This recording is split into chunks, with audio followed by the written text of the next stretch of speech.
Zen is a form of Buddhism devoted to human growth through meditation. It can be practiced by men and women of any faith or no faith. The future of Zen Buddhism depends largely on the quality of its teachers. Teaching is passed on personally, as you will see, from one teacher to another. Michael requests to be a Zen teacher, and I approve his request with a full heart. I gave Michael the name that he has chosen, Ko-Yu, which means the dragon of light. The dragon is an entirely positive symbol in Asia and in Zen studies. It stands for human energy and insight. Michael Holleran is the 84th generation of teachers from the time of the Buddha. You remember our teachers today. Vibashi Butsu, Shiki Butsu, Shaku Butsu, Uruzan Butsu, Kuradomuri Butsu, Rasho Butsu, 富荣道开，当下体现，正确清了，Heizan Jokin, Gassan Joseki, Hakuyu Taizan, Etsugen Glassman, Jinsen Kennedy, Oyu Halloran. I promise to care for you and support you as a father would support his son. In a gesture of acceptance and friendship always.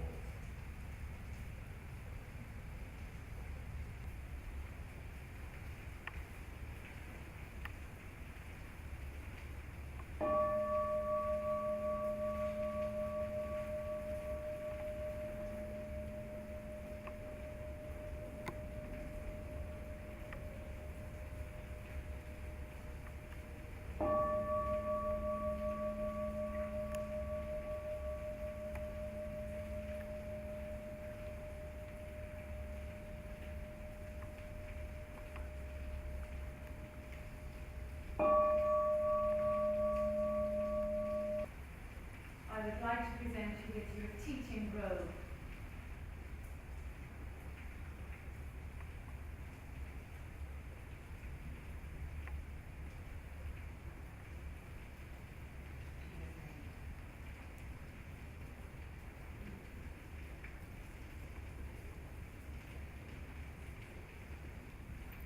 Michael, this stick is natural. It has not been carved.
Silence!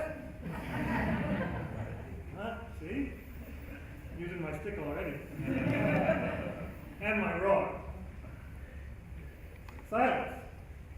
Whether you hear it from an imperious royal official or a teacher in front of the room, or whether you hear it from the scriptures, which says, silence, silence, all flesh, as God comes forth from his holy dwelling. seems that silence is pretty important. I come here and there's a second time in a row I'm in this room and there's a prayer on the wall about silence, to silence, quoting or referring to the famous line from St. John of the Cross. God speaks only one word, and that word is spoken in silence.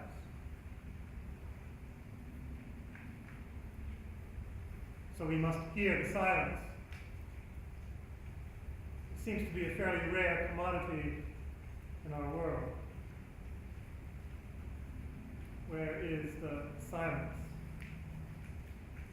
Even here we practice silence, of course. Roshi began the sesshin by saying that let the mold grow on your lips. So much is written about silence. There was a book, 500 Sayings on Silence.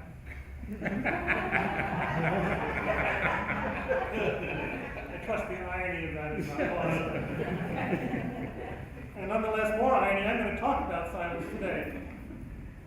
Because silence has played such a huge role in my life, as you just heard. Living in silence for 20 years, when we were only allowed to talk on Mondays for a few hours in the afternoon. So silence must really be important. Silence is important. And if I were to be a typical curmudgeon, I would say, well, we don't have any silence left in our society today. Too much noise, too much information. Sensei Ellen was talking about the computers and the information that have invaded us. I don't know, why is it that we've lost it? Because we really do need what Richard Rohr calls the liminal space. That space beyond all the clutter and all the verbiage and all the chatter to find reality. You have to go into that desert, into that cave to discover who we really are. Maybe that's why we fear it so much. Maybe we're afraid of all the demons and animals we'll meet down in that cave or in that desert as we cross that desert, to use the Exodus imagery, which is the same journey. So I'd like to talk a little bit about the stages of silence, the types of silence. 3 stages are always good. I especially like Dogen's wonderful saying, in the beginning, mountains and rivers are just mountains and rivers. As you get deeper, not. They're more than mountains and rivers, but when you really see them, they're just mountains and rivers again. That'll be kind of what we come to today. Okay, so suppose we take noise and silence in their usual understanding, first level, and we do go into silence. Okay, we have silence, no noise externally, and we go into this realm. Say we go into a monastery. And we're just into a silent place in our own lives. And silence was so important for the Carthusians. If you spoke a single word during the week that you weren't supposed to, you had to proclaim it in the chapter of false on Sunday. And you had to do a little public penance, which consisted in basically getting whacked by a stick. So it was really important, this external silence. But, as any monk or nun in any tradition, Buddhist or Christian or any tradition, quickly discovers, to their chagrin, that's not really the important silence. That's only the very first superficial level of silence. And all the monastic traditions have recognized as though then you do battle with those demons, then you do battle with those monsters. As you're sitting on your cushion, you're sitting in your cell, all the noise is with you. There's noise in the silence that's more negative as we experience it. It's what the Desert Fathers in the Christian tradition spoke of as loga, thoughts. And you know if you settle down on your cushion, it takes years for those thoughts to begin to simmer down and stop bubbling up, taking you away, the monkey mind, climbing the trees and chattering and squawking. And have to finally begin to subside. Because they're not just thoughts, as the Father said, they're passionate thoughts. It's emotions that are coming up with them too. Anger or fear, frustration, bitterness. That's what gives them their heft and their heave. Or they take us away and spirit us away so quickly. No silence there. You can be on the top of the mountain and the mold can grow on your lips, but there's all this tumult inside. So, that's the first thing we have to deal with. Then there has to be silence in any concepts at all. And this is no matter where you are, we all need this. No matter what's going on inside, we have to realize that concepts are empty. They're just words. As Roshi also said that first day. Anything you say or we say is wrong. Anything is wrong. Wow, if the religions of the world, if the Christianities of the West had just gotten a hold of that.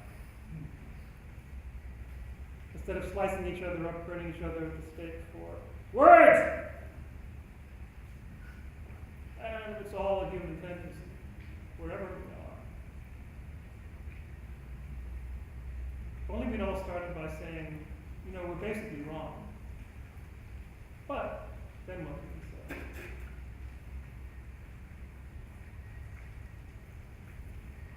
That's why the famous story from his koan, the Buddhist master, perhaps it was the Buddha himself, who got up to give us a talk and said, nothing. Simply got down again.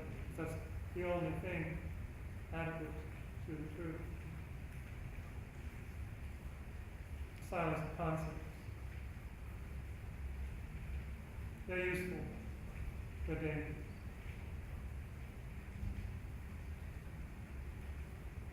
Silence of judgment. Oh. No picking and choosing, as Joshu said. A whole series of koans, one right after another, making down Roku about that. The Blue Cliff record. No preferences. No judging, no picking, no choosing of any kind, at any time, anywhere, about anything.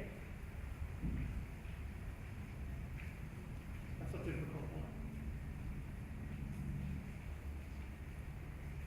One of my A real breakthrough session occurred for me in 2002, the year my mother died.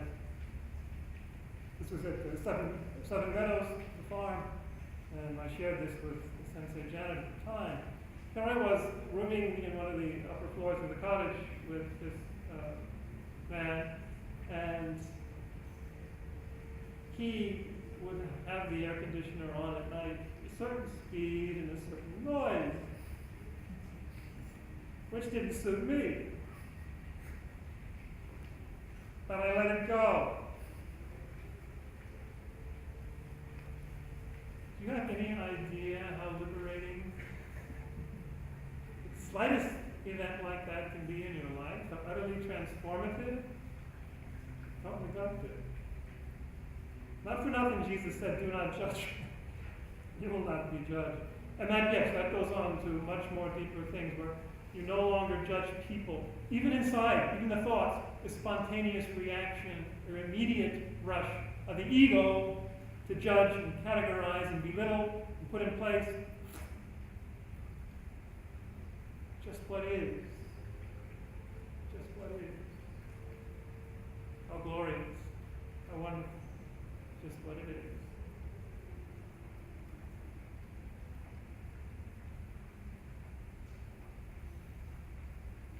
It can become then also more positive noises in the silence. Once the ego is gone, because that's the last silence, the silence of the ego, which the East has done better than the West generally, recognizing that the ego itself must vanish, the sense of self. But St. Anthony of the Desert There's a wonderful saying about him which means he got it in that wonderful Christian desert tradition. A saying that a lot of people quote and few people understand. Prayer is not perfect, he said, unless you don't know you're praying. If you're aware when you pray. I think that's what he meant. The ego vanished. You're not aware, you're not self-reflecting. It's just pure there. So then more positive sounds in the silence can come forward. To hear the music of the spheres, Plato said. And hear the reality of silence, the reality of things in the silence. The inner voice, the inner eloquence, the inner shout, the inner roar of everything around you. The silent music, as St. John of the Cross calls it. Everything roars. One of my favorite koans, the Blucher record comes right after the ones about picking and choosing. It's where the stick, the staff of the teacher, becomes a dragon. This is a dragon. The stone is a dragon. We are dragons. Everything is a dragon because it roars. The reality is a voice piercing right through to the dogma, to the absolute, right there. The dragon roars from a withered tree, that wonderful saying. And it means not just that when the passions and the poisons vanish, there's a roar, but also everything in its fragility, everything in its impermanence, eloquently roars. You can listen to it. Now this begins the transformation to, I think, the deepest level of silence and what it really means. It's what Ellen quoted the other day when she said, quoting Dogen, we drop off body and mind, but then we drop off dropping off. We drop off noise to get the silence, but then we drop off the silence. We let silence be silent. Because it's beyond speech or not speech. Roshi quoted that. Rumonkan, number 24, about Fuketsu. Is it speaking or not speaking, this monk says. What is it? And Fuketsu says, the partridges in Konan in the springtime. It's just the there-ness of it. Fullness of it, the isness of it. Whether it speaks or is silent doesn't matter. Everything roars and everything has a deep silence, but it's just there. Glorious.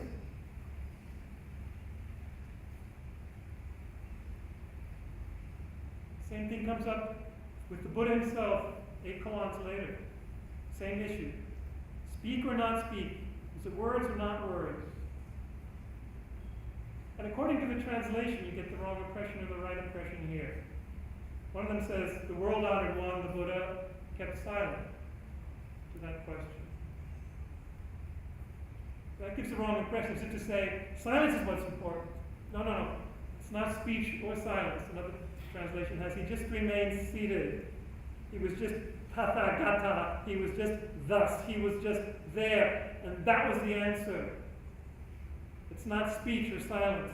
It's just the presence, the being there that can reveal itself.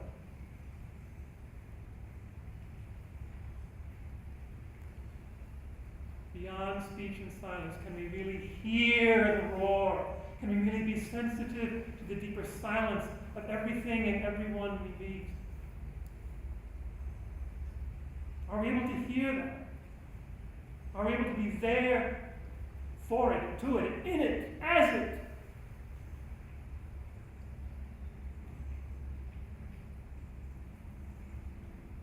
It's all very well to hear the roar of the Dharma,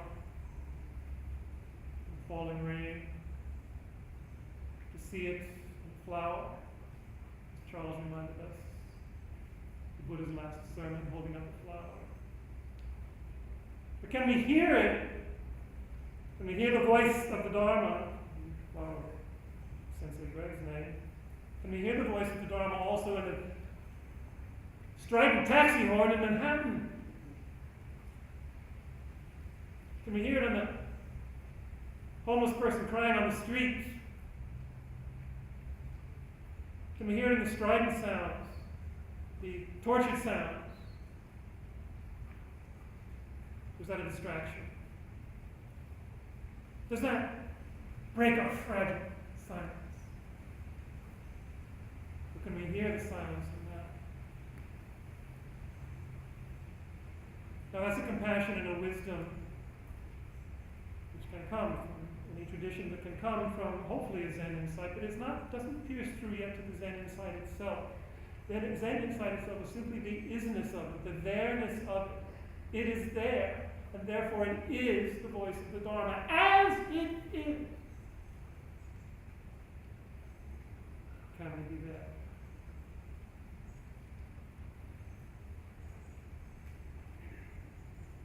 Sensei Janet Abels at the 15th anniversary earlier this year of Still Mind quoted a story which I think reveals that she learned the same thing I'm saying here now, along with all of us. I sat with her for those 8 years, and the first church we sat in was the at 4th Street Methodist Church, and there we were in our silence. But then AA was getting downstairs and applauding every 5 minutes. So we moved to St. John Lutheran on Christopher Street, and this I should make a joke, this opera student was practicing every time, just during our sitting.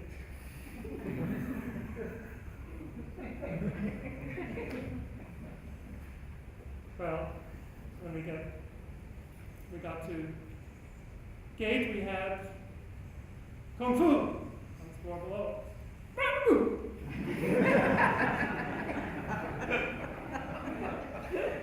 We finally learned that was the voice of the Dharma.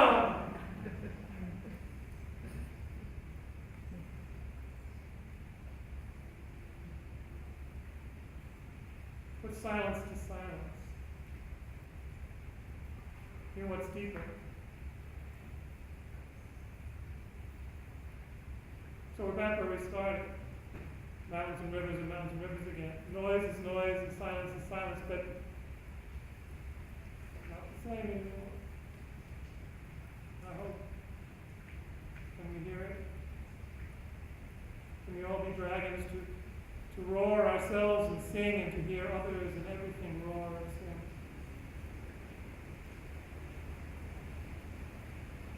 Silence. Like where we started, to quote a famous man, T.S. Eliot, we recognize it now. We were waiting to